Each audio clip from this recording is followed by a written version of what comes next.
ভয় লাগতেছিল, প্রথমবার তো এর জন্য। অত্যন্ত সুন্দর এবং ভালো হয়েছে এবং আমরা আশাবাদী আমার জয়ের ব্যাপারে। ভোটার উপস্থিতি অনেক কম, আশা করি আস্তে আস্তে আরও বাড়বে। দুপুরে এবার নাগাদ হবে, সংসারের কাজকর্ম সেরে তারপরে মহিলারা আসবে, পুরুষরা তাদের কাজকর্ম সম্পন্ন করে তারপর আসবে এবং আমি আশাবাদী নির্বাচন অত্যন্ত ফ্রি এবং ফেয়ার হবে।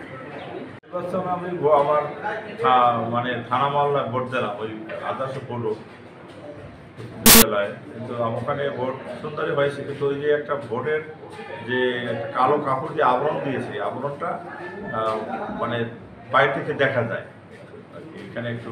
তবু এদিক ফিরে তো ভোট দেয়, তেমন অসুবিধা না। এটা আমার কাছে মনে হয়েছে যে একটু আবরণটা দেখা যায় এবং ওখানে দেখছিলাম যে পুলিং এজেন্টরা পাশাপাশি বইছে, আমি বলার পরে সরে গেল। Overall are you satisfied? আমি স্যাটিসফাইড সব কিছু, কিন্তু দেখেন আমার সব জায়গায় আমার পোস্টার লাগাই দিতে হয় না। দেখেন যে আমার লেখা করলে দেখবেন যে আমরা পোস্টারগুলো লাগিয়েছিলাম বাইরে, অনেক জায়গাতে ছিঁড়ে ফেলছিলাম। তারপরও আমি যে ভোট যুদ্ধে আছি এবং আমি মনে করি যে এভাবে যদি সুন্দরভাবে ভোট হয় তাহলে আমি শতভাগ আমায় আশাবাদী।